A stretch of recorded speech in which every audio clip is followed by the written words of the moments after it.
The Returner. This happened back in 2012. I was working at the mall at the time and I often had to drive myself home. So I just finished my shift and I was on my way to the car. I took the lift and traveled down to the basement. When the doors opened, my tiredness vanished with a prickling of my skin. I don't know why, but I immediately felt my chicken skin stand up straight. I couldn't entirely understand it. I walked into the basement and slowly made my way to the car. As dark as it was, I could see a couple of cars around, and so I knew I wasn't entirely alone, but they were far and wide. I walked to my car, and as I walked, I saw my car was just parked there, and there was nothing wrong with it. I decided to keep my distance from it, and I walked around the car, and behind the car, I saw there was a kneeling man, holding something sharp in his hand, and he was a dude I recognized. He must have been at the store I worked at some point. I screamed, "Hey, I see you!" The man looked up at me and ran away. After he did, I ran to the car and I got inside, and then I drove off. I don't know what that man was doing there, nor what he was planning on doing, and I'm glad I never got to find out. The Elevated. One time, I was heading back to my car with my groceries in hand. I used the elevator, and when I got to the bottom, I headed out of my car. I walked through the place to my car, and the first thing I immediately noticed was that there was some men standing around my car. At the sight of me, they all looked away as if pretending to be busy, but I stopped walking and stared at them.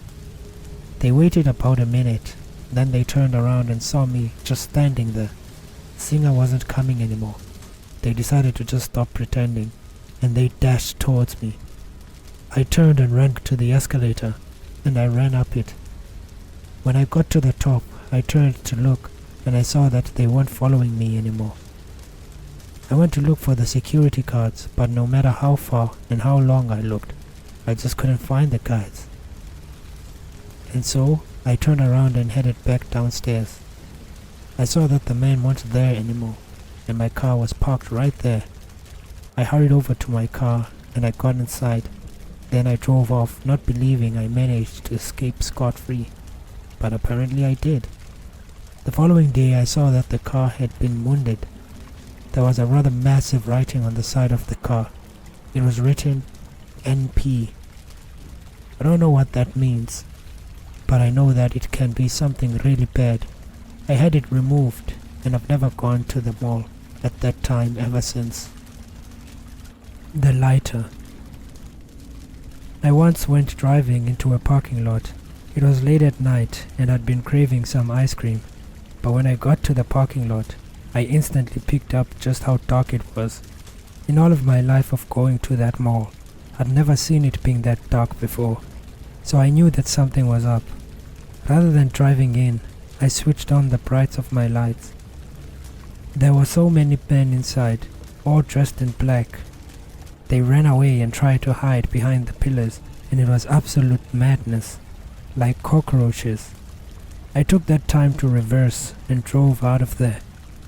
Maybe they were just a group of friends, maybe it was just a prank, or maybe they were just people going about their day. I don't know. All I know is, it didn't hurt me to go back home and just come back for whatever I needed some other time, when there wasn't a possible death sentence waiting for me within those walls. The Karma. I went to the mall a while back. My city is one of the most hectic places in the world, and I know that. I thought I'd grown used to it, but on that day I learned that no one can get used to this town. I drove into the mall and I went to find an empty parking lot. I found it, and there were about 7 other empty parking lots next to it, so I didn't have to worry about being specific with my parking. After I was done parking, I decided to stay in the car a second longer because I wanted to finish the song I was listening to. But just then, I heard a loud screeching sound, followed by some other people screaming. I looked around and I saw a car coming up into the parking lot. The car was flying through the parking lot, and when it turned, the whole body of the car jiggled and it was planning on tipping over. And while I was trying to understand who would be so stupid, the car finally came to a screeching stop, and it stopped directly behind mine, stopping me from being able to reverse. I was trapped. With my blood pumping in my ears, the doors to the car opened, and a man dressed in black with ski mask got out of the car, and I decided I'd seen enough. I pulled the keys out of the ignition and jumped to the passenger seat. Then I got out and ran away.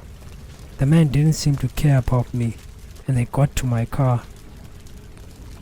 I ran into the mall, and I hurriedly found the security guards, and I told them what happened. They spoke into their walkie-talkies and said I should call the cops, and so I did. The cops arrived very fast, and they blocked the way to the exit. The whole mall was locked down, and I'd never seen that before. Somehow, I was more scared at that moment. The police captain said they were trapped now, and a trapped animal is a dangerous one, which is exactly what I thought. I expected them to come out shooting at everyone, or come out driving their car and slam it into the side of every random car. But no. Nothing happened. The cops went in and found that the guys were gone, having left their car, and was taken by the cops, and I got mine back. That was the most fun I had at the mall. The Walker. One night, I went to get some doggy treat from our local mall. It was pretty late, to be completely honest with you, probably around 7, but I really had to go out. My girlfriend left me with her puppy 4 days ago, and she had told me to buy her those treats the day she left, but I was too busy with my work on my computer. Building websites is very time consuming, so I didn't even notice till it was the final day. So I had no choice but to quickly drive to the mall at night. Alicia, the puppy, and I got her treats, and when we were done, we took the stairs back to the underground parking lot. And only then did I notice just how dark the whole place was. It was eerily quiet at the time, and there was a whistling sound coming from the wind. I walked to my car, which was the only one in the entire parking lot. But then, Alicia started barking.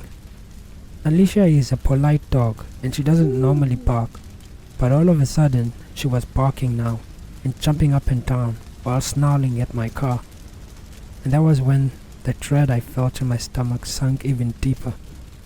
I walked closer to the car and I tried to pull her along. I looked through the windows and I just couldn't find anything. There was nothing in the car. I realized that Alicia must have been seeing wrong things. I put her in the car, and as soon as I was in the car, I realized I'd gotten a message from my girlfriend.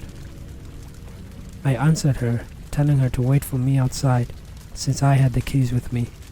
I was explaining to her why I wasn't home already, when suddenly there was a loud shrieking sound. I turned around and looked to the back seat of my car, but there was nothing there. There was nothing all around me, in fact. It was such a sharp sound, I was starting to have a panic attack, and then something smashed onto the top of our car. I screamed and drove off immediately. Whatever was on top of our car rolled off and fell to the floor, while Alicia was barking at the top of her lungs. I saw the thing on the rearview mirror. It looked like a man, wrapped around in some kind of garment. I wondered if he was hurt and really wished I could help him, but I still hadn't even caught my breath. I was about to touch the door handle when the man's head suddenly lifted and he grinned at me from the floor. I slammed the accelerator and I was out of there before anything weird could happen.